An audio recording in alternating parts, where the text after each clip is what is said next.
Hey guys, and welcome back.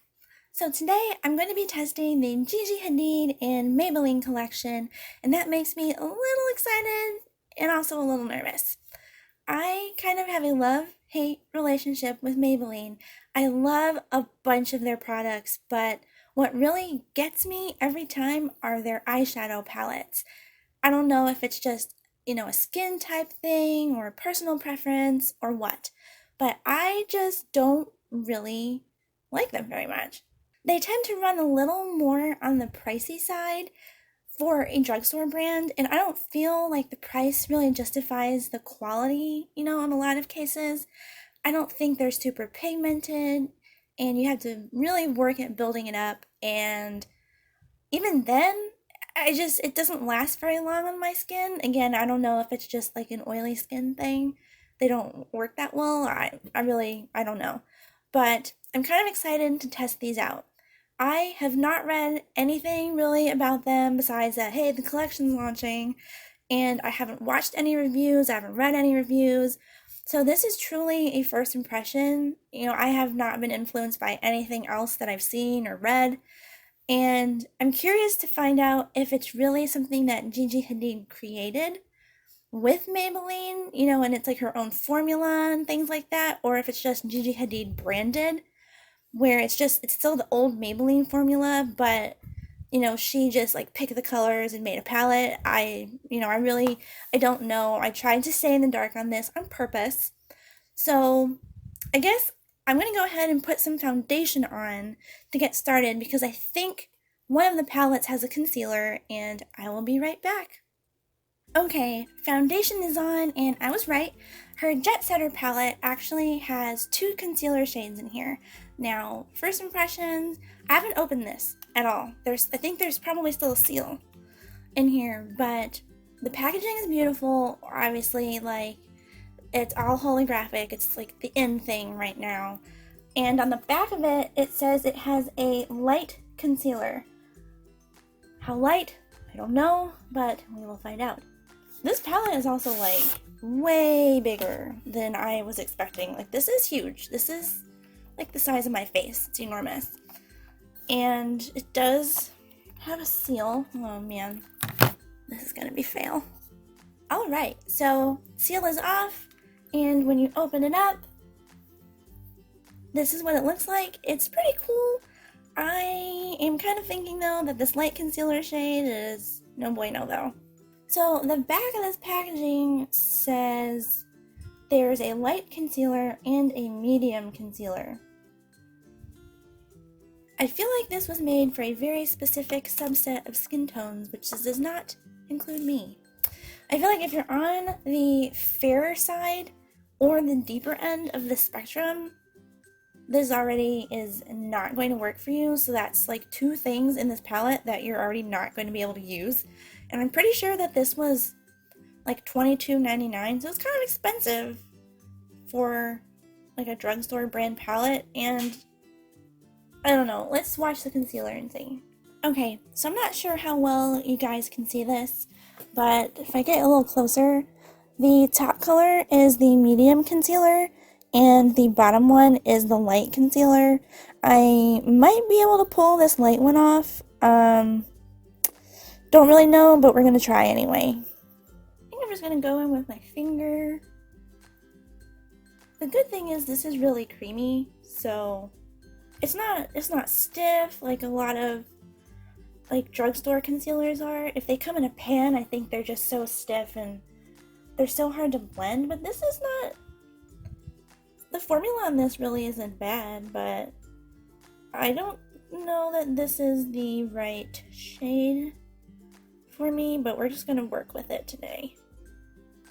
I think I did a little bit, but I kind of like my concealer to highlight a little bit along with actually concealing, and this is not for that for me. I went ahead and powdered my face so that we can go ahead and get started on the rest of it.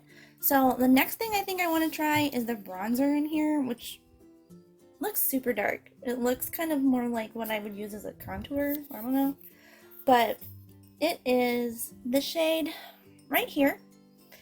And I'm not sure if I want to use the brush that it comes with or not, because this is really not easily accessible with a regular brush, if you can tell. It's really like a very thin strip.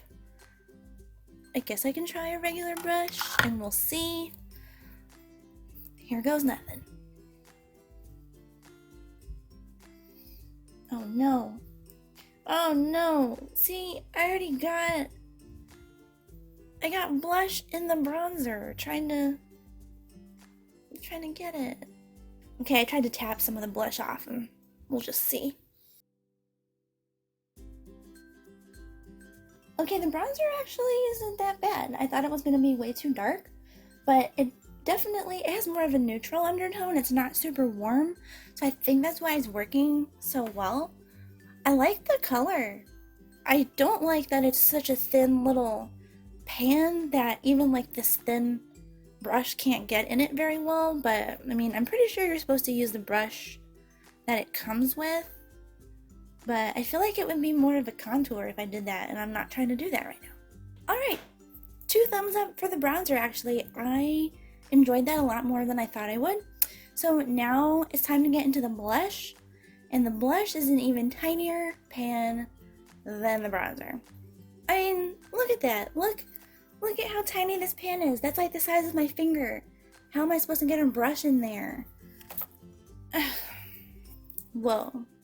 So I thought about trying the brush that it came with, but this is so stiff and it's not soft at all. Like, this is extremely rough. Never mind. Alright, I guess I'm just gonna struggle with this small pan. Okay. Oh. This is super, oh my god. This is super pigmented and really bright. Like, it's not a bad shade, it's just maybe not my shade? I don't know. Okay, with a lighter hand, this is a little better. This is nice. I think this blush would be better suited for deeper skin tones. It's not a dark blush at all, but it's very bright. And it's also really pigmented, which I wasn't expecting. So it goes on kind of harsh on my skin, but I am really fair, so a lot of things come out really harsh on my skin. It's a nice color though. I just think maybe it would be better suited for someone with a deeper complexion than I. I am actually super excited for this highlight though. Look at it in the pan right here. And the highlight has the biggest pan. I don't know why. But look at it on my skin. That is absolutely beautiful. Now, will it work on my skin tone? I'm not sure. But it is just the most beautiful shade. It is really pigmented. We're gonna find out. This is actually a beautiful shade. I think it might be like borderline too dark for me, but it doesn't emphasize any texture. It catches the light really nice. I think the highlight also gets 2 thumbs up. Okay, so I just did my brows and I have a couple of options for eyes, so I'm not sure I want to keep using the Jetsetter palette because I do have these other options. I think I'm gonna go with the warm eyeshadow palette, which looks suspiciously like a rebranded City Mini palette. So I guess I will go ahead and start with the shade here in the corner, which is called Paradise Cove, which is a nice kind of neutral brown shade. And I'll just start running this in the crease.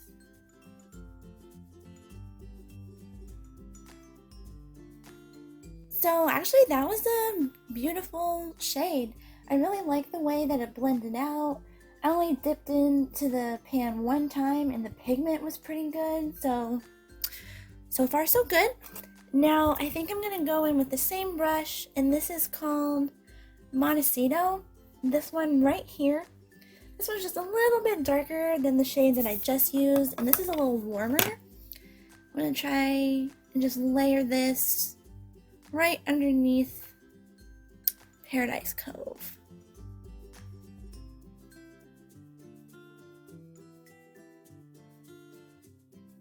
The only thing I think is kind of the downside of this little palette is all of these colors right here are all super similar in tone and shade, and then there's just this one, this dark one here. So I'm gonna go ahead and try to work with it though, and just put it here on the outer, kind of outer V and outer corner, and see how that goes.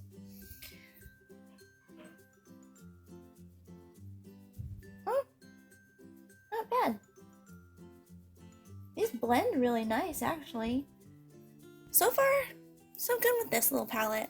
I'm going to go ahead and go into this shade here, which is Firehouse, and I'm just going to run my finger in it. Ooh, that is really like a really nice texture. Oh, I'm impressed. I'm going to tap this in the center of the lid, and then kind of blend it into that darker shade that I placed in the corner. And lastly, I want to try one of the shades Wet, so I'm taking a little pencil brush and I'm just going to spray it with my Maybelline Make It Last setting spray. And I think I'm going to use the lightest shade in this palette here, Blondie, and see how this does wet, because I feel like this is going to be really pretty wet. Maybe I'll be wrong. But I'm just going to do this on like the inner third. Oh, okay, not bad. And since there's only one shade in here that I haven't used yet, it's this one here in the corner. This is Summerland. I'm just going to take this on another small pencil brush and use this on my lower lash line.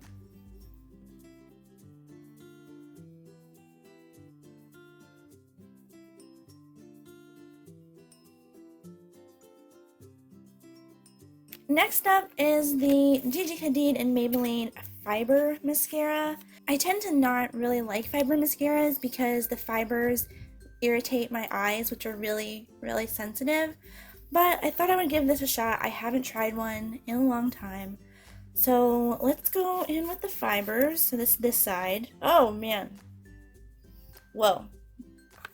I don't know if you can see this, but those are some fibers. Okay, so actually it says apply black mascara as base, and then apply the fibers on top, and then reapply the black. So, just kidding. Let's go ahead and go in with the black first. Oh, the one doesn't look too bad. Looks okay.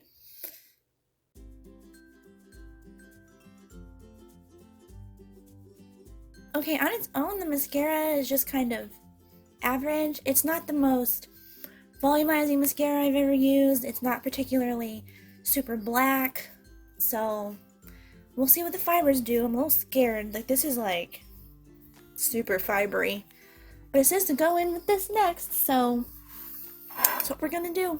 Okay, so those fibers are super annoying. They went everywhere, and they're not like annoying to my eyes. They're just kind of messy. Like, they're just all over the place right now. But I guess let's go ahead and go back in with the black and see if they actually did anything.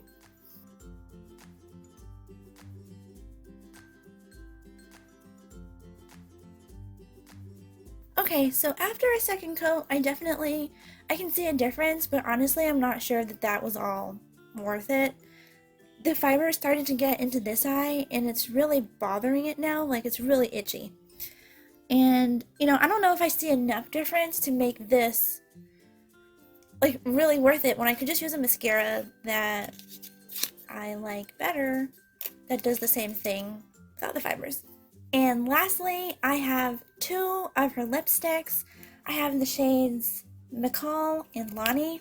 So McCall is kind of a nude shade, and it looks like it would best suit like a fairer skin tone, which is why I got it.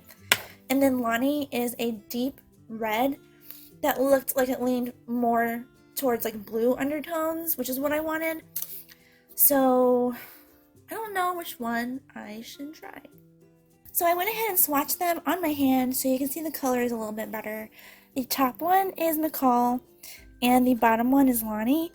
I think for this look in particular, Lonnie might be a little too intense, so I think we're going to go with McCall. But I do think I made a good choice with Lonnie. I'm glad that I tried McCall out on camera instead of the red one, because I don't know if you guys have ever noticed, but I am not a fan of like nude colored lipsticks on me, personally. I feel like they wash me out really bad, and I'm so pale, so it just makes me look kind of like a zombie. So I tend to stay away from them. I like nude glosses, but I don't like nude lipsticks. But I think this one just turned me around. I am loving this color. It's nude without being too light or too dark. It's the perfect nude for my skin tone, and I absolutely love this. I guess let's just go in the order that I started with. So the first thing that I tried was the Jetsetter palette. Honestly, no. I really don't think this is worth it. Especially if you have fair skin or you have very deep skin, automatically already, these two concealers here, they're not going to work for you. And, I'm just not sure that I'm in love with the rest of this enough that I feel like it's worth, the price tag for some items that I'm not even going to use. Next up was the Gigi Hadid Warm Eyeshadow Palette. I said earlier that I thought this was like a knockoff City Mini, but I thoroughly enjoyed this palette. Every shade in here was great. They were pigmented, they blended well, they weren't chalky, and they even felt really nice to the touch, which a lot of times, sorry Maybelline, but a lot of times the shadows just don't do that for me, and this was great. I would totally buy this again. The Fiber Mascara, heck no. It's bothering my eyes way too much, and I could get the same effect with a regular mascara that actually works for me rather than having to do fibers. Just make a mascara that does it without the fibers. I don't know why you need them. It's a mess. The fibers went everywhere, and they got in my eye, which is super irritating. And no, that one's just not worth it. And lastly, these two lipsticks. I love these. The formula is nice. They don't streak. They don't skip across your lips. And I might have to get more of this one shade because I have yet to find a nude that looks good on me. And this is the closest thing I found. Like I said, I'm in love with the way it looks on my skin. So yes, absolutely. I love these two. These are awesome. Overall, I'm kind of surprised with this collection because I don't know. I don't know if going into it I just didn't have high expectations or what, but I don't know. I just didn't think that I was really going to enjoy these as much as I did, so that was a complete surprise. But definitely, I would pass on that Jetsetter palette. It's not worth the price tag. Thank you guys so much for joining me today. And like always, if you like these videos, don't forget to give them a big thumbs up. And I am trying to reach a goal of 100 subscribers before the end of the year. My goal was to get to 100 so I could get my own YouTube URL. So it means so much to me if you did enjoy these videos and you like them to hit that subscribe button down below. I hope you guys are having an awesome week, and I will catch you in my next video. Bye, guys.